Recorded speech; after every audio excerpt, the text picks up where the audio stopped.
Bonjour tout le monde, ravi de vous retrouver dans le studio de PL Club. C'est, vous le savez, la reprise du foot anglais, la première ligue qui reprend ce week-end. Et j'imagine que vous êtes tous impatients de vous replonger dans toutes ces rencontres, dans tous ces stades, de retrouver le public, Jean-François. Ouais, ça va être chouette. De retrouver l'ambiance, avec une saison avec un grand point d'interrogation. Ensuite, cette saison, on aura l'occasion dans l'émission de reparler de quelques petits cailloux qui sont dans la chaussure de certaines équipes. Voilà. Et puis, le coup d'envoi, c'était la semaine dernière avec le Community Shield. Et donc, ça y est, on sait que City est favori pour cette saison. Oui, ça c'est souvent le cas. Vous avez passé de bonnes vacances? Formidable. Moi, j'ai gardé le studio intact. Et on sait déjà que City finira champion. Donc, le suspense, c'est pour la deuxième place. C'est ça donc. Comme d'habitude, ou presque, Christian Skinkel, c'est aussi avec nous à distance avec sa base de vision, vision du jeu. Pardon. Tout va bien, Chris? Au taquet? Oui, tout va bien. Je suis très content de vous retrouver et de travailler avec la fine équipe pendant cette saison et de découvrir plein de belles choses dans cette saison 24-25. Vous êtes prêts, nous sommes prêts, nos équipes de réalisation sont prêtes aussi. Et bien entendu, en Angleterre, tout le monde est prêt également.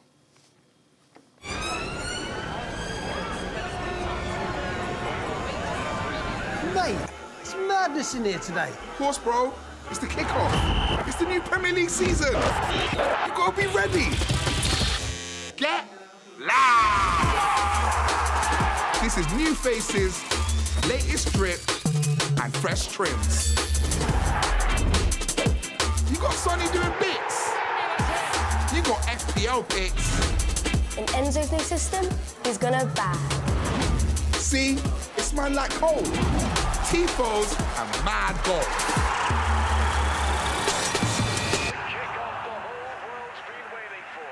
Bit much, innit? Nah, it's the Premier League. The greatest league in the world is back. The Premier League kickoff. Nos amis anglais ont quand même toujours la qualité de cette mise en image pour proposer des produits assez extraordinaires, la dramatisation. Vous parliez de la saison passée qui a été fabuleuse. On va se retrouver avec les trois mêmes. Klopp n'est plus là du côté de Liverpool. Non, les trois mêmes, je n'en sais rien. Ce qu'on peut dire peut-être, c'est qu'il y a des attentes vis-à-vis de certaines équipes. Je pense que beaucoup d'attentes sont tournées vers Chelsea, par exemple, dont on va aborder certainement le cas dans ces émissions déjà aujourd'hui, mais Manchester United aussi, qui sont des équipes qui ne sont pas parvenues la saison dernière à accrocher le top 4 et qui très certainement feront tous les efforts possibles et imaginables en termes de transfert également pour pouvoir faire partie de cette fête-là et de la future Ligue des Champions. C'est ça aussi l'objectif aujourd'hui quand on joue en première Ligue, c'est d'avoir un ticket pour la Ligue des Champions. Oui. Et puis nos Belges, on va attendre beaucoup de Romeo Lavia, on en reparlera, mais bon, il y a quelques Belges aussi, là, on attend beaucoup d'eux. On l'a souligné très régulièrement la saison passée et les saisons précédentes aussi. On marque de plus en plus en première ligue. La saison dernière, on a encore explosé tous les records. On joue de plus en plus longtemps aussi, on en a parlé souvent aussi. Ça vous étonne encore ou pas? Non, c'est la qualité aussi des attaquants. C'est peut-être ce qui va manquer à Manchester United encore cette saison. Les buts, il faut les marquer. Quand on a des occasions, ça ne suffit pas. Mais c'est impressionnant. C'est un bilan très, très impressionnant. Ouais, l'envie aussi devant cette première ligue aux yeux du monde entier. Je pense que c'est aussi déterminant. Je dis pas qu'il y a des... J'en ai déjà parlé dans l'émission l'année dernière, mais je pense qu'aujourd'hui, le football anglais doit être tourné vers l'offensive. Ça doit être un spectacle séduisant. Et donc, c'est peut-être une des explications aussi de ces 200 buts en plus quasiment. C'est pas les Maguire qui font rêver la planète foot. Il faut être Haaland, il faut peut-être Doku, on verra. Avant de parler de notre première affiche, un mot quand même aussi rapidement sur les transferts. Il y a eu des mouvements, évidemment, il y a quelques changements d'entraîneurs également. On parlera de tout cela au fil des semaines, mais au niveau belge, finalement, ça n'a pas beaucoup bougé en première ligue pour nos Diables.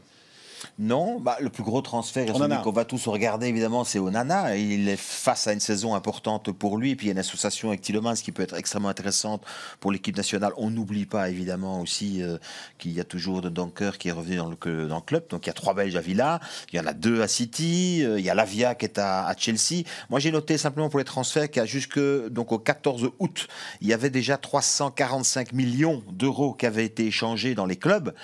Et pour autant, on n'a pas eu encore de véritables stars qui avaient été à ce moment-là en tout cas transférés. Donc ça va encore bouger dans les derniers jours. Clôture le 30 août. Ouais. Ça bougera comme d'habitude jusqu'à la dernière minute de la dernière heure, presque les dernières secondes en fait parfois. Allez, on parle de notre première affiche de la saison. Ce sera demain à Old Trafford. Manchester United accueille Fulham.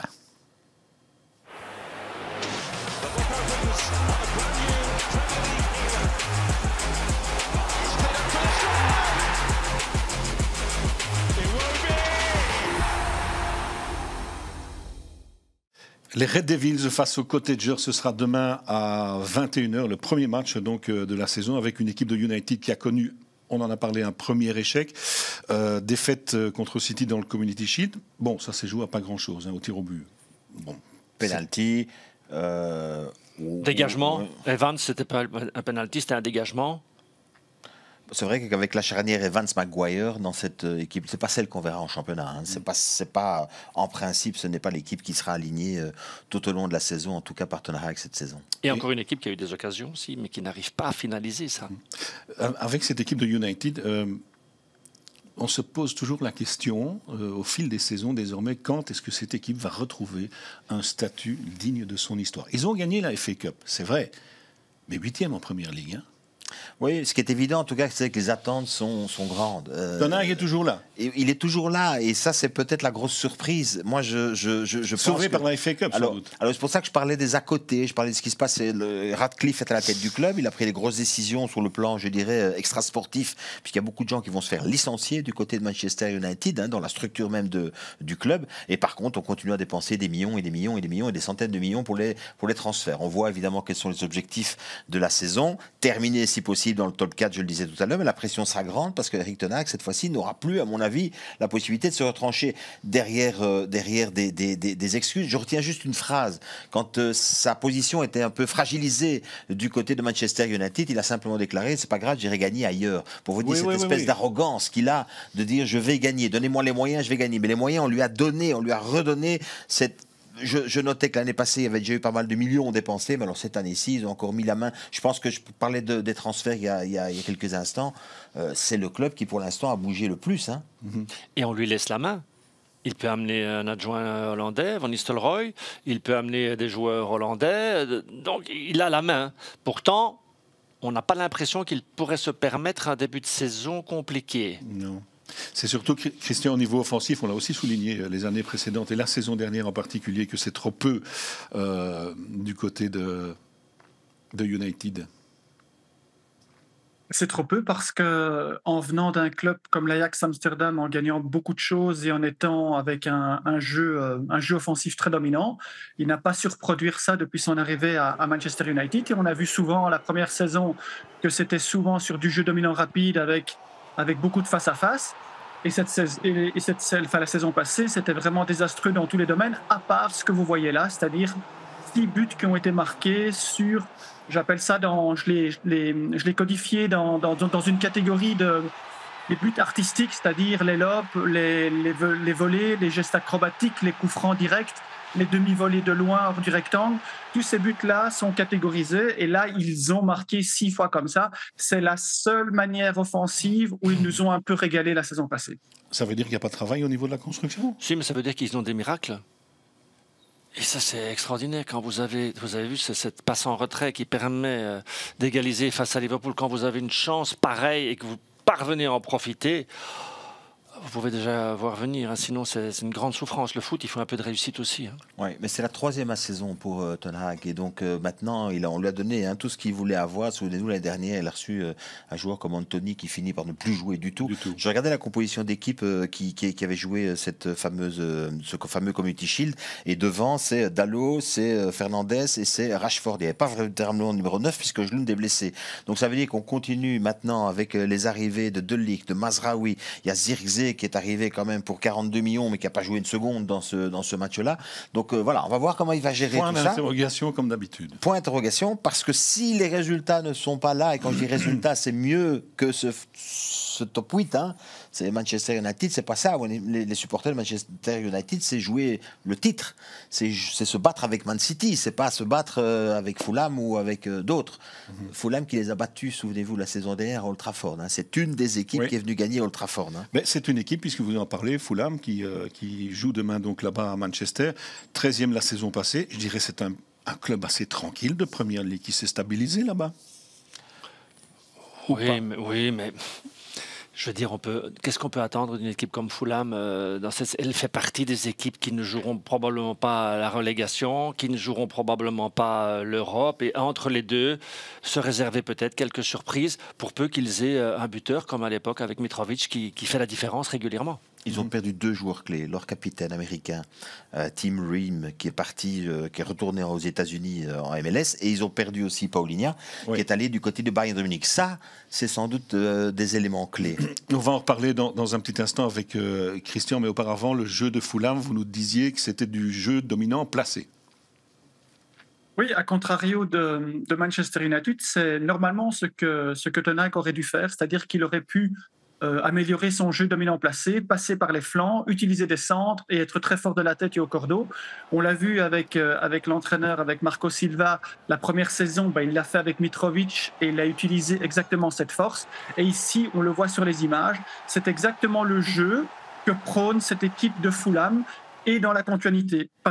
Et le problème, c'est que la saison passée, en début de saison, il fallait remplacer Mitrovic et donc ils ont dû attendre que Muniz commence à éclore pour pouvoir marquer des buts. Mais dès que ce joueur s'est adapté, ils ont commencé à nouveau marquer sur des centres. Ils ont marqué 21 buts sur centre en étant vraiment pas très, très performants offensivement. Et donc, c'est vraiment l'ADN de ce club, c'est vraiment la manière de jouer. Et on va retrouver la même chose cette saison, j'en suis sûr. Avec un bon Castagne aussi, qui a fait une belle saison, qui s'est bien intégré. Après une saison quand même pourrie à Leicester. Énormément de temps de jeu. Je pense que c'est le joueur de champ qui avait le plus de temps de jeu de Fulham, des assists. Oui, mais je crois que c'était un bon choix pour lui, un bon club. Il a visé juste, il joue, il a du temps de jeu, il est bon, il fait partie des cadres de l'équipe. Il est à Londres, c'est très agréable aussi, sans doute. Non, ce qui sera intéressant du côté de Fulham, c'est suivre évidemment l'acclimatation d'un joueur comme Smith Rowe, de voir ce qu'il va pouvoir prendre cette succession de Paulinho. Et qu'est-ce qui reste dans le moteur de Smith Rowe. Exactement. Ils ont transféré un joueur, Jorge Cuenca aussi, qui vient de Villarreal. Donc on va voir comment tout ça va se mettre en place. J'entends bien ce que Christian dit. Moi, je regardais juste les matchs de préparation. Ils ont battu Benfica quand même et Hoffenheim avec l'avantage d'être solides défensivement sans prendre de but. Donc, ils sont, je dirais, peut-être pour l'entame de saison, peut-être un petit peu plus prudents. On verra sur le terrain ce que ça va donner. Peut-être un tout peu plus prudent dans la consistance défensive. Et puis on verra comment il va animer offensivement son équipe. 21 buts sur coup de coin, c'est ça, Christian, que vous nous disiez la saison dernière? Non, c'est surtout 10 buts sur corner, je pense, la saison passée. Ça, c'était une des grosses forces de Fulham. C'était les meilleurs, d'ailleurs, dans ce domaine. Ils étaient très proches d'Arsenal. Le seul petit doute, c'est que Paulinho était l'un des joueurs clés dans ce genre de domaine. Maintenant, il va falloir changer. Mais ils ont toujours les tireurs. Ils ont des tireurs magnifiques avec Pereira et tout ça pour pouvoir distribuer les ballons. Mais il va falloir trouver, comme ici, la solution avec Tosun, par exemple, pour marquer des buts dans ce domaine-là. Mais je crois que, comme dit Bruno, c'est une équipe du ventre mou, mais qui sait quoi faire, c'est-à-dire il marque assez de buts sur jeu dominant placé, il marque assez de buts sur phase arrêtée, et donc ça suffit pour pouvoir jouer le ventre mou du classement. C'est peut-être un cadeau de démarrer contre eux. Il y a une pression pour les Red Devils. Oui, il y a une pression, d'autant que l'année dernière, ils savent quand même qu'ils ont été battus, donc ils doivent quand même faire un petit peu attention. Et puis surtout, je ne suis pas sûr que cette équipe de Manchester United, justement dû à la préparation, justement dû au transfert, je ne pense pas qu'elle soit prête. Je pense qu'elle est un petit peu sur la continuité d'une mauvaise saison qui était la saison dernière. Il faut quand même rappeler que c'est vrai que 8e, c'était une catastrophique, mais 14 défaites, ça, il n'y a pas eu pire depuis la saison 89-90. Donc c'est vraiment un très mauvais résultat pour cette équipe de Manchester United. Donc ils seront certainement très suivis. J'ai dit tout à l'heure que Radcliffe s'occupe pas beaucoup de sportifs, mais c'est quelqu'un qui n'a pas beaucoup d'état d'âme non plus. Donc à un moment donné, si ça ne se passe pas bien, je pense qu'il n'hésitera pas à couper cette fois-ci la tête de l'entraîneur. Enfin, en tout cas, je vois ça comme ça. Ok, on verra au fil du temps. Pour en revenir à Fulham, Christian, vous nous avez dit aussi, c'est assez intéressant, que c'est une équipe qui est capable d'exploiter les petites erreurs de l'adversaire. Oui, ils l'ont fait souvent la saison passée, ils l'ont fait 8 ou 9 fois, c'est-à-dire que comme Jean-François l'expliquait, dans cette période de préparation, ils ont une bonne assise défensive. Alors, il y a des matchs où ça explose, mais il y a beaucoup de matchs où ils peuvent faire aussi des clean sheets. Et là, ils ont quand même un système défensif qui permet de faire un pressing important et très haut. Et ils profitent des mauvaises sorties de balle adverses. On va le voir ici sur cette action. Il y a un pressing qui s'organise et dès qu'il y a une transition qui se fait suite à ce pressing, eh bien, ils profitent de ça et je crois que dans 6 ou 7 matchs, ils ont réussi à le faire la saison passée. Donc, ils prennent des points sur le dominant placé, ils prennent des points sur les corners et les phases arrêtées, mais ils prennent aussi quelques points, les petits points essentiels pour pouvoir se mettre à l'abri en profitant des mauvaises sorties. Et on sait que des mauvaises sorties de balles, il y en a de plus en plus dans tous les championnats. Et là, ils sont très vigilants et ils en profitent. C'est un atout donc pour cette équipe de Fulham qui se rend donc demain à Manchester United. Vous serez là, je l'imagine, tous devant votre poste pour suivre cette première rencontre de la saison. Et puis il y a quand même une toute belle affiche et grosse affiche déjà ce week-end, c'est Chelsea-Manchester City.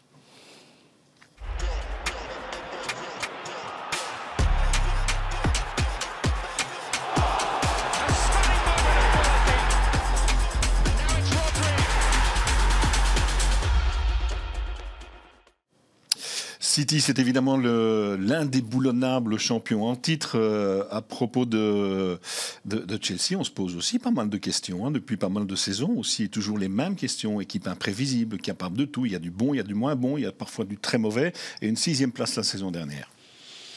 Il y a surtout une machine à recycler des coachs et des joueurs. Ça paraît invraisemblable ce qui se passe là-bas.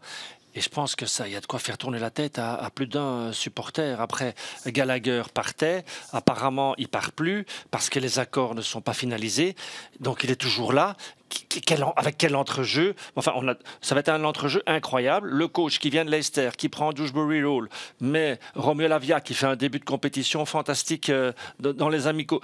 Je vais le suivre de très près, celui-là, parce que ce sera peut-être une révélation du côté des Blues. Mais en tout cas, des joueurs, ça, ils ont. On rappelle les montants, 464 millions dépensés l'année dernière. Et cette année-ci, c'est bien reparti. Ils sont de nouveau pas mal, 189 millions déjà dépensés depuis le début de l'ouverture de la fenêtre de transfert. C'est le 4e coach qui va travailler sur la direction de Todd Boehly, là, le patron. Il y a du délire. Il y a une certaine forme de délire, d'instabilité. Je ne sais pas trop. Et en même temps, et ça je pense que Christian a préparé peut-être une information là-dessus, mais si on prend l'année 2024, 2024, c'est pas si mal que ça. En fin de parcours. Fin de parcours, oui, tout à fait. Oui, l'année civile 2024. Oui, bien sûr. Oui. On va y revenir dans un petit instant, mais on va quand même aussi rappeler, Christian, à tous nos abonnés, que le match de la saison dernière entre Chelsea et City était un match absolument fabuleux, 4-4. Je pense que vous étiez ensemble, comment je ne sais plus. C'est possible. C'est possible. Je me souviens plus, donc non. La mémoire courte. Par contre, on sera ensemble ce week-end. Voilà, Christian, c'était extraordinaire quand même, avec des buts jusque vraiment dans la fin de match.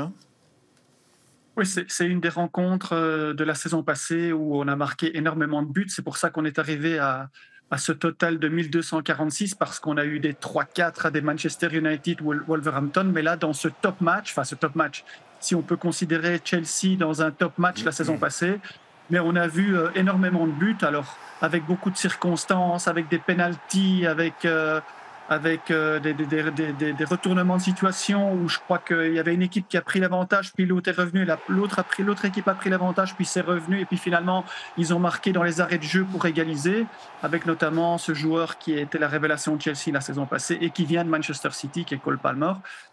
C'était un match spectaculaire et un match qui fait référence et qui donne envie aux gens d'aller voir en fait cette première ligue. Nouvel entraîneur à Chelsea, donc on a déjà cité son nom, Enzo Maresca, entraîneur italien qui connaît bien la première ligue, puisqu'il a quand même... Il était adjoint de Guardiola. Oui, précédemment adjoint à West Ham aussi, oui. Et puis il a fait remonter Leicester quand même en première ligue, c'est peut-être un bon profil. Mais il n'a pas il n'a pas une expérience exceptionnelle non plus. Il a travaillé avec Palmer en U23 à City aussi, donc voilà, il le retrouve. Il n'a pas une grande expérience, la préparation n'est pas terrible du côté de Chelsea, avec une victoire seulement en 6 matchs de pré-saison, donc c'est pas extraordinaire. Donc il n'a pas encore tout à fait réussi à mettre l'équipe en place. On a évidemment, nous, un gros point d'interrogation, et surtout, on va suivre avec beaucoup d'attention Romeo Lavia tout au long de la saison, mais la seule chose qu'on peut dire, en tout cas sur cet effectif, c'est qu'il y a de la qualité. Il y a vraiment beaucoup de bons joueurs. Donc maintenant, il n'y a plus qu'à, j'ai envie de dire. Oui, mais il y en a tellement des bons joueurs. C'est ça. Oui, l'abondance de biens. C'est leur choix. On parlait transfert, c'est pas un transfert, Nkunku, mais ça va être une clé. S'il est à 100%, si tout va bien, s'il n'arrive rien à Palmer, ben, il y a quand même du potentiel. Avec, comme le disait Jean-François, Christian, une fin de parcours qui a été assez encourageante la saison dernière. Oui, alors c'est un peu paradoxal parce que c'est vrai que dans l'ensemble, donc on va le voir sur l'infographie, sur les 16 derniers matchs, il y a seulement une grosse défaite à Arsenal 5-0 et tout le reste, ce ne sont que des victoires et des partages. Mais il y a beaucoup, vous pouvez regarder, il y a beaucoup de partages où il y a beaucoup de buts encaissés, il y a beaucoup de 2-2, il y a beaucoup de matchs où il n'y a pas de clean sheet. Et donc, en fait, c'est quand même un peu paradoxal. C'est-à-dire qu'on parvient à se délier un peu et mettre quelque chose en place offensivement, mais défensivement, il n'y a pas eu cet équilibre escompté. Donc, il fallait un peu remettre de l'ordre dedans.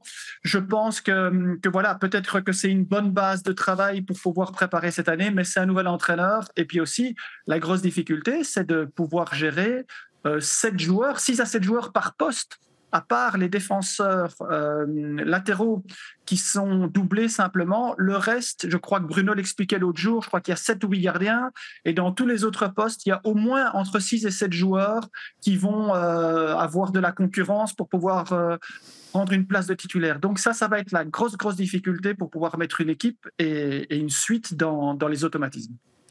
Difficultés qu'ils ont rencontrées ces dernières saisons. Ouais. Bien sûr. Moi, je vais juste rajouter sur l'année dernière qu'ils ont quand même joué une finale de Coupe de la Ligue aussi, perdu contre Liverpool, certes 1-0, mais enfin c'est une finale, ils l'ont joué. Et alors, ils ont aussi joué, ils ont été éliminés en demi-finale de la Cup par Manchester City. Je parlais des matchs de 2024, il faut aussi inclure ces 2 matchs-là aussi, puisqu'ils ont été joués au mois de janvier. Il faut quand même, parce qu'en football, on a la mémoire courte, en 2021, ils gagnent la Ligue des Champions, hein. On est en 2024. Contre qui? Imaginez le chaos. Contre qui la Ligue des Champions? Dites-moi, rappelez-moi. City. Voilà. City. Donc, on est vraiment dans un chaos indescriptible depuis un moment qui aurait dû être un moment de gloire.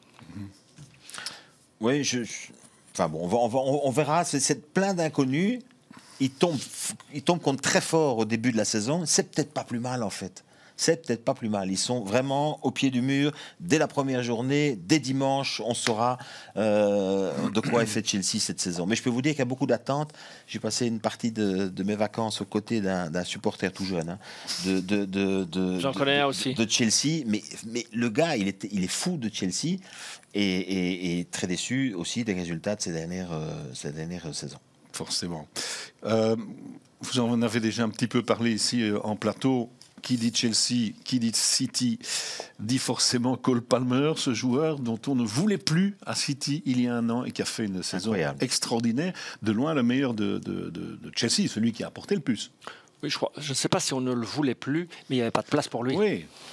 Et ça, c'est un autre type de choix, évidemment. Et on a privilégié Foden, absolument, de manière incontestable, et avec le succès qu'on connaît. Il y a De Bruyne, il n'y avait pas nécessairement de la place, et puis des joueurs de ce talent-là, à un moment donné, ils doivent aller s'exprimer. Et est-ce que le hit de l'été, finalement, ça n'a pas été ça? Ouais. Hein, la célébration, le papillon de 8-7. C'est extraordinaire quand même d'être parvenu en si peu de temps à marquer quand même ça, le football anglais. Je dis le football anglais. Chaque fois qu'il est monté, la sélection aussi à l'Euro. Il a été extraordinaire. Bien sûr. À chaque montée au jeu, c'était quelque chose ça, qui se passait, voilà. bien sûr. Maintenant, il y aura des grosses attentes aussi sur ses épaules cette année-ci. C'est l'année de la confirmation. Donc, il faudra qu'il confirme cette saison-ci. Ben, on a, je pense, l'un ou l'autre but de Cole Palmer pour se souvenir un peu, même si on se souvient très bien de ce qu'il a apporté, cette qualité d'infiltration, d'appel, Christian. C'est vrai qu'il nous a quand même tous étonnés. Oui, et ce qui est très très intéressant, c'est qu'en fait, c'est qu'il sait ce qu'il veut, parce que on n'oublie pas quand même qu'en début de saison, quand il était avec Manchester City, je crois que c'est lui qui marque au Community Shield, ou un match important, et c'est lui qui marque aussi en finale de la Super Coupe contre, je ne sais pas qui était le vainqueur de l'Europa League, mais c'est lui qui marque aussi en montant au jeu. Donc en fait, lui, il a été performant du début à la fin avec dans toutes les équipes où il a débuté. Et il a fait ce choix de vouloir jouer, et ça c'est génial parce qu'il a vraiment démontré que c'était un grand compétiteur et que lui, il préfère aller jouer dans un autre club, même si c'est plus difficile, que de rester dans un club et de jouer un second ou un troisième rôle. Dans cette affiche de dimanche, il y a un autre joueur extraordinaire. Là, on parle de City, évidemment, c'est Foden. Lui, à l'inverse, il est passé un petit peu à côté de son Euro, mais la saison dernière, c'était...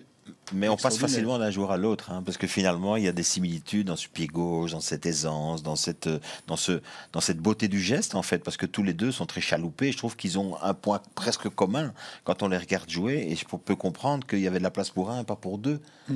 Ça, c'est un peu la difficulté, mais c'est vrai que Foden, à part son Euro qui a été un peu foiré, mais sinon... Ces statistiques, Christian, étaient extraordinaires quand même la saison dernière, parce que je pense que c'est la meilleure saison de sa carrière sous le maillot de City, non?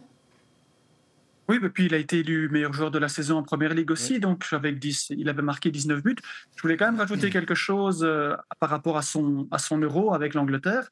On l'a vu souvent très agacé parce que, il venait décrocher pour recevoir le ballon et il y avait Pickford qui dégageait toujours très loin et il n'a pas du tout l'habitude de ce genre de jeu-là. Et deuxièmement, tout était centré sur Bellingham et il n'avait pas beaucoup de rôle à jouer. Donc, le contraste entre ce que vous voyez là et ses 19 buts et plus tous les assists et l'importance de sa saison avec Manchester City et le fait d'être dans un autre schéma, dans un autre scénario où il ne peut pas s'exprimer, et voilà, les joueurs ont besoin aussi de se sentir importants, de recevoir des ballons, et quand ils sont comme ça, voilà, il prend avec une aisance, il y a cet enchaînement out vers in et ce tir enroulé. Voilà, c'est une équipe qui a marqué 16 buts sur tir en rectangle. Ce que je disais à Jean-François dans la préparation, c'est comme avoir une option de luxe sur une voiture que personne n'a. C'est-à-dire que quand tout le monde fait ce que tout le monde fait, il faut avoir quelque chose de différent. Eh bien, ils ont marqué 16 fois comme ça. Et lui, sur ses 19 buts, il a marqué 6 buts sur tir en rectangle. Donc, il a contribué à cette option de luxe. Donc voilà, c'est un joueur incontournable et j'espère qu'il va nous régaler encore comme ça cette saison. Il a contribué à remonter un peu l'expected goal sur les phases, sur les tirs de loin, non, Christian? Parce que c'est vrai que... Exactement. C'est pour ça qu'il ne jouera jamais chez Vincent Kompany. Voilà. Et rappelez aussi que la blessure de De Bruyne la saison dernière le repositionne un peu plus dans l'axe et qui fait une saison extraordinaire. Si Foden fait une saison aussi exceptionnelle que la saison passée, si De Bruyne ne se blesse pas, si Doku confirme, si Haaland continue à marquer, ça va être difficile de les déloger là. Ouais, mais si ma grand-mère en avait. Donc voilà. Ça fait quand même 4 titres d'affilée, donc ça reste évidemment un immense. Bon, il y a quelques procès en cours. Oui, mais il y a des plaintes en cours. Non, mais c'est intéressant. Ça va être ce mois-ci, enfin octobre, ce sera pour octobre. Enfin octobre. Non, ils disent que c'est maintenant. Ce qui est, alors il y a toujours, on rappelle, ces chefs d'accusation qui tournent autour des accords commerciaux, autour de 141, non? Oui, enfin moi j'avais noté 115, il y en a peut-être plus, je n'en sais rien, mais enfin bref. S'il démarre avec moins 27 points, l'adversaire aura une chance. Ouais. Alors, premier gros objectif, 5e titre consécutif. Il faut rappeler quand même qu'ils ont remporté 6 des 7 derniers titres. 2. Est-ce que c'est pas l'année avant le grand bouleversement, puisque Guardiola arrivera en fin de contrat, que De Bruyne arrivera en fin de contrat, etc. Donc on verra. Et puis, il y a cette fameuse affaire dans les coulisses, parce qu'au-delà du fait qu'il y a cette histoire avec la Première Ligue, ils viennent eux-mêmes d'attaquer la Première Ligue.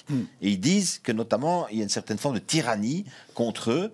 Alors, c'est un mot sans doute un peu fort, etc. Mais ça va se battre à coups de millions d'avocats, en fait. Et les clubs de Première Ligue sont en passe d'attaquer Manchester City aujourd'hui aussi. Donc, ça va bouger dans tous les sens. Donc, c'est un formidable championnat, mais c'est un beau bordel aussi. Parfois, la Première Ligue. Oui. Là où il y a autant d'argent, il y a...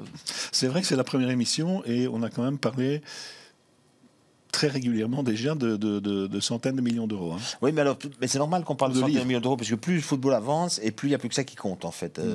Et à un moment donné, quand on parlait des transferts, on ne sait plus pourquoi on transfère. Moi, je vous fais une référence à Aston Villa, par exemple, où il y a, je pense, un Espagnol, Christian peut me rappeler son nom, parce que j'ai oublié.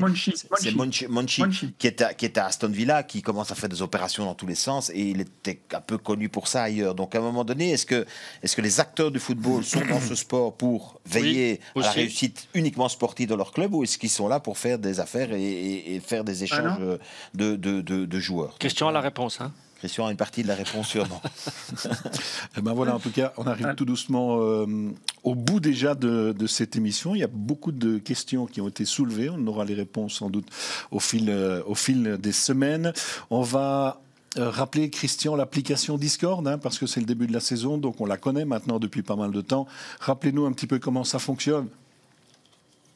Il y a les abonnés, voilà, il y a le QR code, donc il faut scanner le QR code. On s'inscrit sur l'application Discord et donc sur le salon Vous Sport World. Et donc je vous retrouverai en fait pour les matchs principaux chaque week-end, où on discutera avec nos abonnés, où on répondra à leurs questions, où on sera un peu plus profond en termes de statistiques et en termes d'explications de modèles de jeu. Et ça s'est très bien passé la saison passée. J'espère retrouver les fidèles et d'ajouter beaucoup d'abonnés qui viendront discuter avec nous pendant les matchs. Donc ils regardent la télé et en même temps ils sont sur l'ordi pour pouvoir discuter dans les salons Discord. Important de le rappeler. C'est vrai que ça a super bien marché la saison dernière. On attend que ça continue dans l'impulsion cette saison-ci. Et l'application, le nom de l'application Discord est mal donné, hein, parce que ça se passe de manière très conviviale. Hein. Ça n'a rien à voir. Ça n'a rien à voir. Hein. Donc c'est effectivement très intéressant pour tous les amateurs de foot et de statistiques aussi, bien entendu. Vous serez sur quel match? Vous êtes en couple encore pendant quelques années, vous deux, hein, je pense. Le temps se rétrécit lentement mais sûrement, mais on sera là, Chelsea City, on sera là. Ok, eh bien merci Christian, merci Jean-François et merci Bruno. On vous souhaite à toutes et à tous une excellente fin de semaine et une très belle reprise en championnat d'Angleterre. À très bientôt, bye bye.